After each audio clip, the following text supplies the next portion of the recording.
சிதைந்தால் இனமும் பண்பாடும் சிதைந்துவிடும் என முதலமைச்சர் மு க ஸ்டாலின் பேச்சு. மொழியையும் கலைகளையும் காக்க வேண்டும் என வலியுறுத்தல்.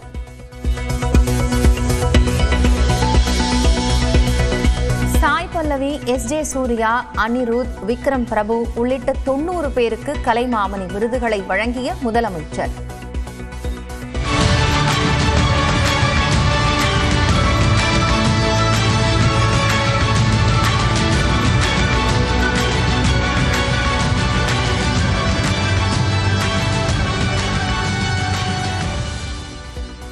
பாடகர் ஏசுதாசுக்கு எம்.எஸ். சுப்புலட்சுமி விருது.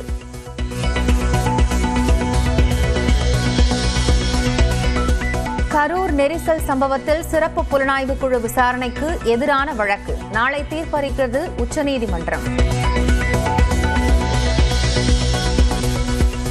தாவேகவுடன் கூட்டணி என்பது அதிமுக பரப்பும் வதந்தி. விசிக தலைவர் திருமாவளவன் விமர்சனம்.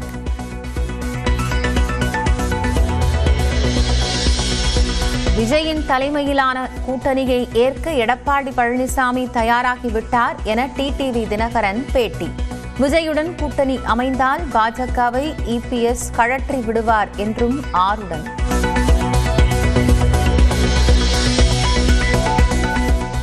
இபிஎஸ் பரப்புரை கூட்டத்திற்கு தாவேகவினர் தன்னெழுச்சியாக வந்ததாக செல்லூர் ராஜு விளக்கம். உண்மையான அதிமுக தொண்டன் வேறு கட்சி கொடியை கையில் ஏந்த மாட்டான் என்றும் உறுதி.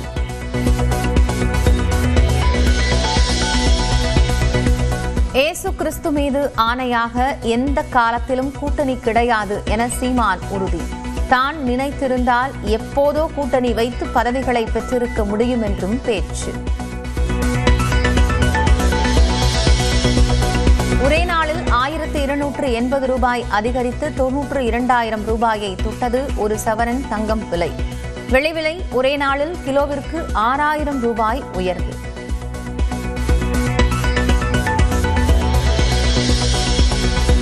திருச்சி மற்றும் சிவகங்கை மாவட்டங்களில் கொட்டி தீர்த்த மழையால் குளம் போல மாறிய சாலைகள்.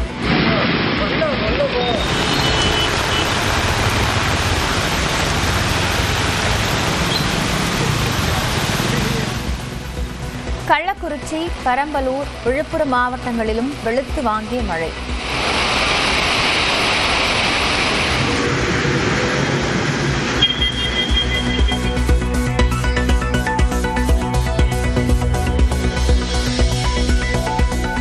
கோவை, நெல்லை, நீலகிரி, தேனி, தென்காசி, மதுரை மாவட்டங்களில் இன்று கனமழைக்கு வாய்ப்பு. திண்டுக்கல், திருச்சி, சேலம், நாமக்கல் மாவட்டங்களிலும் இன்று கனமழை பெய்யக்கூடும் என கணிப்பு. சென்னை, திருவள்ளூர், வேலூர், கடலூர், தஞ்சை, கோவை மாவட்டங்களில் டெங்கு பாதிப்பு அதிகம். காய்ச்சல் இருந்தால் உடனடியாக மருத்துவரை அணுக தமிழ்நாடு பொது சுகாதாரத்துறை அறிவுறுத்தல். நெல்லை, செங்கல்பட்டு உள்ளிட்ட வழித்தடங்களில் இயக்கப்படும் தீபாவளி சிறப்பு ரயில்கள் இன்று காலை 8 மணிக்கு தொடங்குகிறது முன்பதிவு. ஜிஎஸ்டி குறைப்பால் கிடுகிடுவென உயர்ந்த கார்களின் விலை. செப்டம்பர் மாத விற்பனை சராசரியை விட 3 மடங்கு உயர்வு.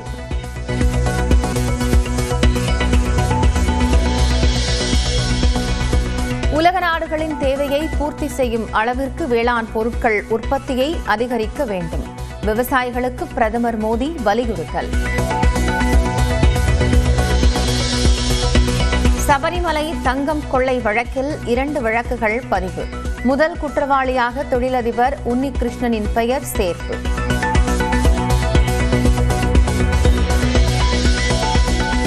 மேற்கு வங்கத்தை மீண்டும் அதிர வைத்துள்ள கூட்டு பாலியல் வன்கொடுமை. ஒடிஷாவைச் சேர்ந்த மருத்துவ மாணவிக்கு நேர்ந்த துயரம். போர் நிறுத்தம் ஏற்பட்டதால் சாறை சாறையாக காசாவிற்கு திரும்பும் மக்கள். கான்கிரீட் குப்பைகளாக காட்சியளிக்கும் நகரத்தை கண்டு கண்ணீர்.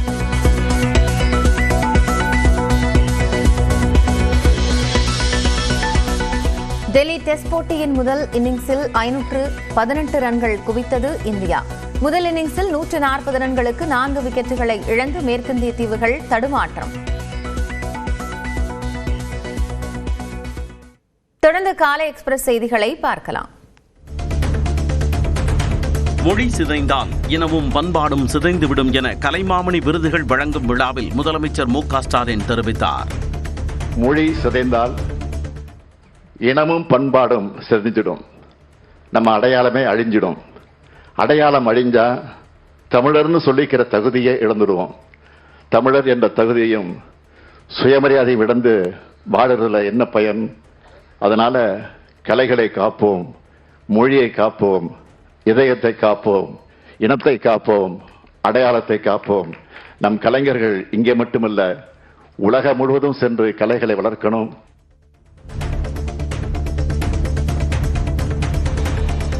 நடிகை சாய் பல்லவி, நடிகர்கள் எஸ்.ஜே. சூர்யா, விக்ரம் பிரபு, மணிகண்டன், இசையமைப்பாளர் அனிருத், இயக்குனர் லிங்குசாமி, நடன இயக்குனர் சாண்டி ஆகியோருக்கு கலைமாமணி விருதுகளை வழங்கி முதலமைச்சர் மு.க.ஸ்டாலின் கௌரவித்தார். பின்னணி பாடகர் ஏசுதாசுக்கு எம்.எஸ். சுப்புலட்சுமி விருது அறிவிக்கப்பட்டிருந்த நிலையில் அவரது மகன் விஜய் ஏசுதாஸ் விருதை பெற்றுக் கொண்டார்.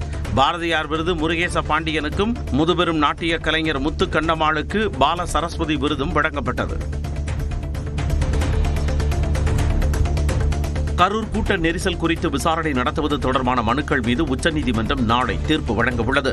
கரூரில் தாவேகா தலைவர் விஜய் பரப்புரை மேற்கொண்ட போது கூட்ட நெரிசலில் சிக்கி 41 பேர் உயிரிழந்தது தொடர்பாக உயர்நீதிமன்றம் அமைத்த சிறப்பு புலனாய்வு குழு விசாரணைக்கு தடை கோரி தாவேகா தரப்பிலும், சிபிஐ விசாரணை கோரி பாதிக்கப்பட்டவர்கள் தரப்பிலும் உச்சநீதிமன்றத்தில் தாக்கல் செய்யப்பட்ட மனுக்கள் மீது நேற்று முன்தினம் விசாரணை நடைபெற்றது. இதையடுத்து நீதிபதிகள் மகேஸ்வரி மற்றும் அஞ்சாரியா அமர்வு இந்த வழக்கின் தீர்ப்பை நாளை வழங்க உள்ளது. தாவேகாவுடன் அதிமுக கூட்டணி அமைக்க உள்ளதை போன்று வதந்தி பரப்பப்படுவதாக விசிக தலைவர் திருமாவளவன் விமர்சித்துள்ளார். திருச்சியில் செய்தியாளர்களை சந்தித்த அவர், இதுபோன்ற வதந்திகளால் அதிமுக தலைமை மீதான நம்பகத்தன்மை கேள்விக்குறியாகும் என்று கருத்து தெரிவித்துள்ளார். பாஜக, அதிமுக, தாவேகா ஆகிய கட்சிகள் கூட்டணியில் இருக்குமா, அல்லது பாஜகவை கழற்றி விட்டுவிட்டு அதிமுக வெளியேறுவதற்கு தயாராக இருக்கிறதா என்ற இன்னொரு கேள்வியும் எழுகிறது. விஜய் தலைமையிலான கூட்டணியை ஏற்க எடப்பாடி பழனிசாமி தயாராகிவிட்டதாக கூறிய டிடிவி தினகரன், தாவேகாவுடன் கூட்டணி அமைந்தால் பாஜகவை அவர் கழற்றி விடுவார் என்றும் ஆருடன் தெரிவித்துள்ளார். பழனிசாமி விஜய் அவர்களின் தலைமையை ஏற்று அந்த கூட்டணியில் செல்வதற்கு தயாராகிவிட்டார். அந்த அளவுக்கு எடப்பாடி பழனிசாமியுடைய கட்சி இடிஎம்கே பலவீனமாயிட்டு வருவதா காமிக்குது. எடப்பாடி பழனிசாமியின் பரப்புரை கூட்டத்திற்கு தவேகாவினர் தன்னெழுச்சியாக வந்ததாக முன்னாள் அமைச்சர் செல்லூர் ராஜு கூறினார். மதுரையில் செய்தியாளர்களை சந்தித்த அவர், உண்மையான அதிமுக தொண்டர் வேறு கட்சி கொடியை கையில் ஏந்த மாட்டார் என்று உறுதிபட கூறினார். பொதுச்செயலாளர் பேசுகிற இடங்கள்ல எல்லாம் அவங்களா தன்னை எழுச்சியாக வந்து இதெல்லாம் எங்க கட்சி அந்த தரந்தாழ்ந்து போற கட்சியே கிடையாது. அதிமுக தொண்டன், புரட்சி தலைவர் அம்மாவுடைய தொண்டன் எவனாவது அடுத்த கட்சி கொடியை தூக்குனா வரலாறு உண்டா? மாற்றுக் கட்சியினர் நடத்தும் நிகழ்ச்சிகளில் தமிழக வெற்றிக் கழக கட்சி கொடியுடன் பங்கேற்கக்கூடாது என்று தொண்டர்களுக்கு அக்கட்சியின் நாமக்கல் மேற்கு மாவட்ட துணைச் செயலாளர் மோகன் அறிவுறுத்தியுள்ளார். நமது தமிழக வெற்றிக் கழகத்தின் தலைவர் அவர்கள் அனுமதியின்றியும், தமிழக வெற்றிக் கழகத்தின் நமது பொதுச் செயலாளர் அவர்கள் அனுமதியின்றும் நமது கழக தொண்டர்களும் மாற்றுக் கட்சியினர் நடத்தும் எந்த ஒரு நிகழ்ச்சிகளிலும் கொடிகளையோ எதிரையும் பங்கேற்கக்கூடாது அனுமதியின்றி. இயேசு மீது ஆணையாக யாருடனும் தேர்தலில் கூட்டணி வைக்க மாட்டேன் என நாம் தமிழர் கட்சி தலைமை ஒருங்கிணைப்பாளர் சீமான் சூளுரைத்துள்ளார். சென்னையில் நடைபெற்ற நிகழ்ச்சியில் பேசிய அவர், தோல்விகளை கண்டு நாம் தமிழர் கட்சி துவண்டு போகாது என்றார். இனிமேல் இறைமகன் இயேசு மேல் ஆணையா எவரோடும் இவரோட சேருவாரா? இந்த நிலத்திலே மிகப்பெரிய கட்சி நாம் தமிழர் கட்சி தான். சென்னையில் தங்கம் விலை நேற்று ஒரே நாளில் சவரனுக்கு 1280 ரூபாய் அதிகரித்தது. நேற்று காலையில் சவரனுக்கு 680 ரூபாய் உயர்ந்த ஒரு சவரன் தங்கம் விலை மாலையில் மேலும் 600 ரூபாய் அதிகரித்தது.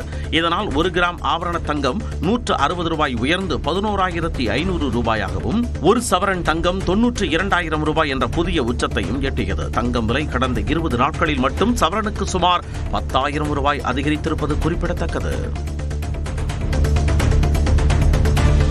வெள்ளி விலை நேற்று ஒரே நாளில் கிலோவுக்கு 6000 ரூபாய் அதிகரித்தது. தங்கத்தை விட வேகமாக வெள்ளியின் விலை அதிகரித்து வரும் நிலையில் நேற்று காலையில் வெள்ளி கிராமுக்கு 3 ரூபாய் உயர்ந்த நிலையில் மாலையில் மேலும் 3 ரூபாய் அதிகரித்தது. ஒரே நாளில் கிராமுக்கு 6 ரூபாய் அதிகரித்த வெள்ளி விலை 190 ரூபாயாக நிர்ணயம் செய்யப்பட்டது. 1 கிலோ கட்டி வெள்ளி 6000 ரூபாய் அதிகரித்து 1,90,000 ரூபாய்க்கு விற்பனையானது. புதுப்பிக்கத்தக்க எரிசக்தி துறை, எலக்ட்ரானிக்ஸ் மற்றும் மின்சார வாகனத்துறையில் வெள்ளியின் தேவை அதிகரித்திருப்பதே தொடர் விலை உயர்வுக்கு காரணமாக கருதப்படுகிறது. திருச்சி மாவட்டம் மணப்பாறையில் இரவில் 1 மணி நேரத்துக்கு மேலாக கொட்டி தீர்த்த மழையால் சாலைகள் குளம் போல மாறின. சிவகங்கை மாவட்டம் சிங்கமுனரியில் பெய்த மழையால் முக்கிய சாலைகளில் தண்ணீர் பெருக்கெடுத்து ஓடியது. புதுக்கோட்டை மாவட்டம் ஆலங்குடி, கரம்பக்குடி, கந்தர்வக்கோட்டை, கொத்தமங்கலம் உள்ளிட்ட பல்வேறு பகுதிகளிலும் மழை வெளுத்து வாங்கியது.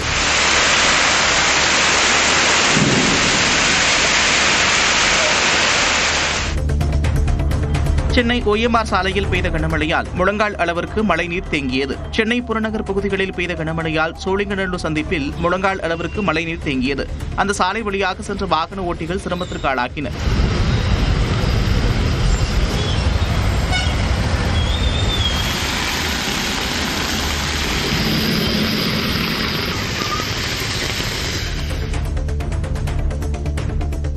தமிழ்நாட்டின் 10 மாவட்டங்களில் இன்று கனமழை பெய்ய வாய்ப்புள்ளதாக வானிலை ஆய்வு மையம் தெரிவித்துள்ளது. கோவை மற்றும் நெல்லை மாவட்ட மலைப்பகுதிகளிலும், நீலகிரி, தேனி, தென்காசி, மதுரை மாவட்டங்களிலும் இன்று கனமழை பெய்யும் என கணித்துள்ளது.